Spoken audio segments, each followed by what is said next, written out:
guys, today I wanted to share my top favorite books of 2013 with you all. It is December 31st. It's about 6:30, 7 o'clock in the evening, so we're getting down to the end of 2013 and I wanted to share my top books of this year with you all. I have 6 books to show you guys. The reason I don't have 13 books for 2013 is because I kind of got started a little late this year reading. If you guys have watched any of my earlier videos or you know anything about why I started my channel, basically I used to read all the time as a kid. I'm gonna give you guys a little bit of a story real quickly, but when I was younger I used to read all the time. I was a huge reader, and then when high school hit it just kind of threw out the window, and I kind of didn't read as much. I would read a book here and there, but it was nothing like what I used to do.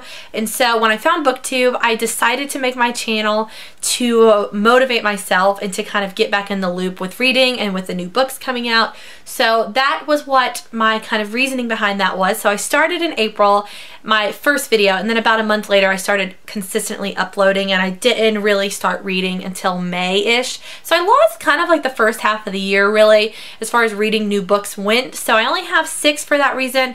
I really wanted to choose the ones that I felt were ones that I really kind of loved, like true favorites. I felt like it wouldn't be right to just pick 13 just to have 13. So these books I have to show you guys are ones that I really feel were some of the best from 2013, some of the best I've ever read. No reread, repeat books.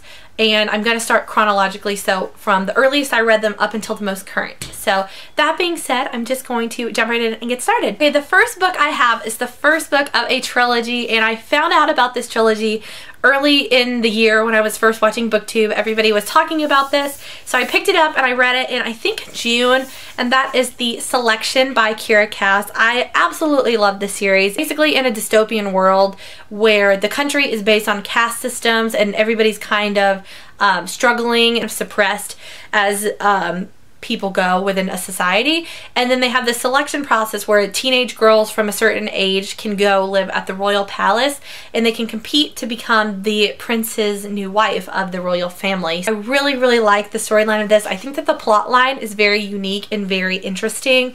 I was very impressed with the layout of how it's been detailed and how Kiera Cass told the story, and I also really like the characters. I think that they're really nice, interesting stories, and there is a trilogy. There's only 2 out so far, so I also read The Elite after this one, which came out in July, I think it was, and then the final book is being released early on next year or tomorrow year. And there's also a booklet of kind of novellas and companion stories coming out, so I highly recommend this series as a whole. The story is going in great places and I'm excited to see how it continues. Next I have a really cute kind of feel-good novel. I know that pretty much everyone that reads this book loves it, and I read it for the first time this year. I'm not sure exactly when it came out. I know it's been out for a couple years and it was new to me, and that is Anna and the French Kiss, which is a contemporary book. I loved this book. It's very cute and warm and kind of just makes you feel good inside, and it's one of those easy light reads. So basically this is kind of set in a modern day society in like our kind of modern day world. I think that Stephanie Perkins did a great job developing the characters and their kind of traits, and you really kind of connect with them. You should all read it if you haven't. The second one is currently out called Lola and the Boy Next Door, but they're not sequels. They're companion series in that they follow different characters, but they have some of the same characters in the books. So like the second one has the characters from Anna in it, but it follows the kind of first person of Lola and the Boy Next Door.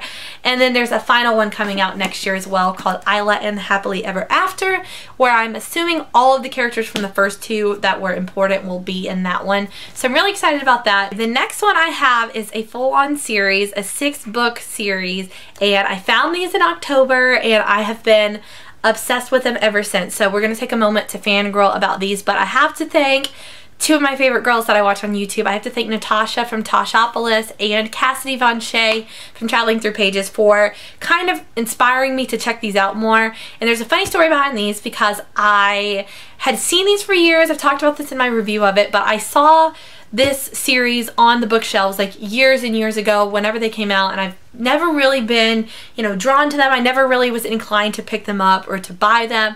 And then with BookTube a couple months back, I think in August or September, both Cassidy and Natasha were talking about these and how they were really good but they were underrated. So one day I was in the bookstore in October And I really didn't have a book that I was there specifically to get. I just went to browse around and I saw this book and I thought, okay, well that'll preoccupy me, let me get that. And I completely fell in love with the first one, so I read the entire 6-book series in like a week and a half to 2-week period. I love them. They are literally one of my all-time favorite series now that I read all of them, and that is the Vampire Academy series by Rochelle Mead. I cannot explain to you guys how much I love these. I don't know, I just was completely caught off guard. I wasn't expecting that I was going to love them as much as I do, probably because they're not really talked about that much and they're not, you know, a big hype kind of sensation on BookTube or anywhere. So if you haven't read these and you like vampire books at all, read these, because I really don't think they're like any others I've ever read or any that I own. They're nothing like Twilight. Even like the type of vampires in the world, it's completely different than Twilight is.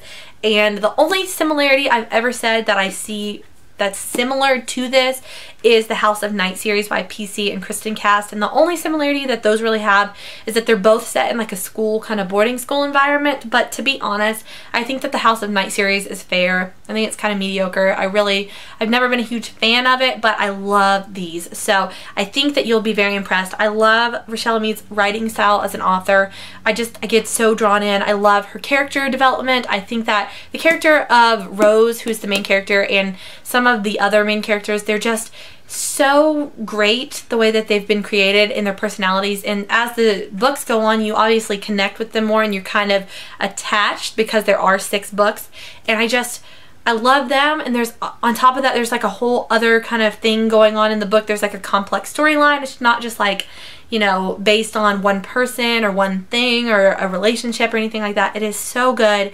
And there is Dimitri, who is Rose's love interest, and can't get much better than Dimitri, you guys. I know Natasha is fangirling right now about Dimitri if she's watching this, because she gets it. So if you guys haven't read these, check them out. There's even a companion series called The Bloodlines that Rochelle Mead wrote after that relates to this that I have not read yet, but everyone that talks about these, that loves these, that has read that, seems to love those too. So I'm excited for 2014 to hopefully start the Bloodlines series, but I just cannot tell you guys how much I love these. They're probably my top favorite book of the entire year was this whole series, which you can't see. They're up on my top shelf. I only pulled the first one down, but I love them so much, you guys. So definitely give these a read in 2014. Next 2 I have are by the same author, and normally I probably wouldn't pick 2 by the same author if I were going to do 13 and I was having a hard time choosing, but because I didn't have that many, I felt like it was okay to show them to you guys since I loved them both. So the first one I read at the very beginning of this month, and that was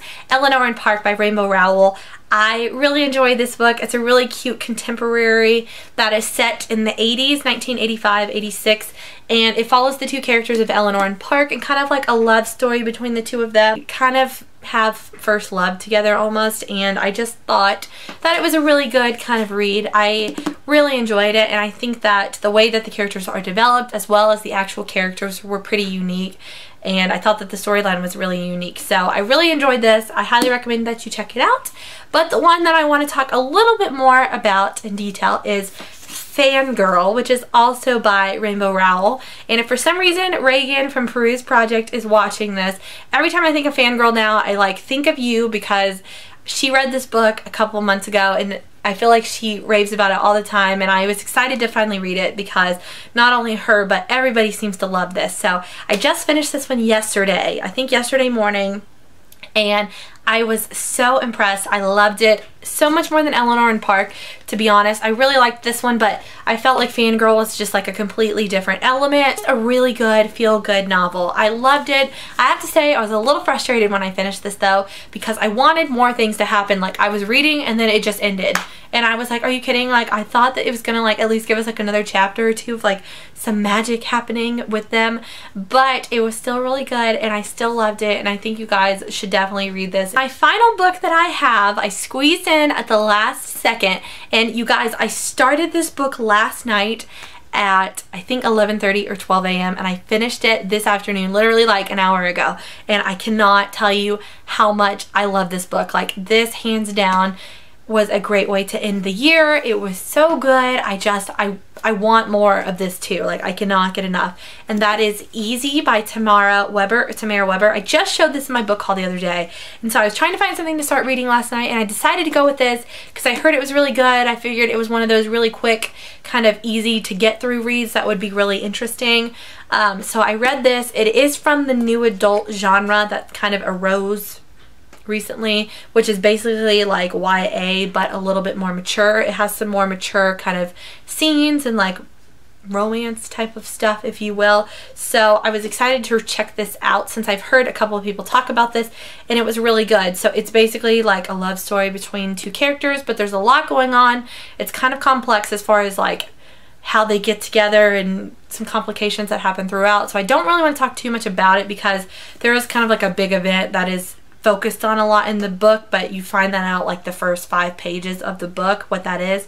So it has an interesting way of how the characters meet and how they spin off together, but I loved this book and the storyline, and I love the characters. I just cannot get enough of the guy Lucas, and I just think it was really, really good. So if you guys are interested in this genre, I highly recommend checking this out. I'd say that if you're in high school, you're probably safe to read this. If you're younger than high school, you might want to wait a little bit longer before reading this, just because it is a little bit more mature with some of the content, and you might not be ready for that yet. But if you are mature, I would say, you know, use your gut, but it does have a little bit more of those scenes that are more mature. It wasn't too bad. I didn't think it was like anything like overbearing or like, whoa, like I shouldn't be reading this or anything, but I think if you're mature, if you're in high school, I think this is perfectly fine, and it's a really good story, but just use, you know, your judgment with that. I hope you guys enjoyed today's video. Be sure to let me know below what your favorite book or books of 2013 were. Definitely share, please, because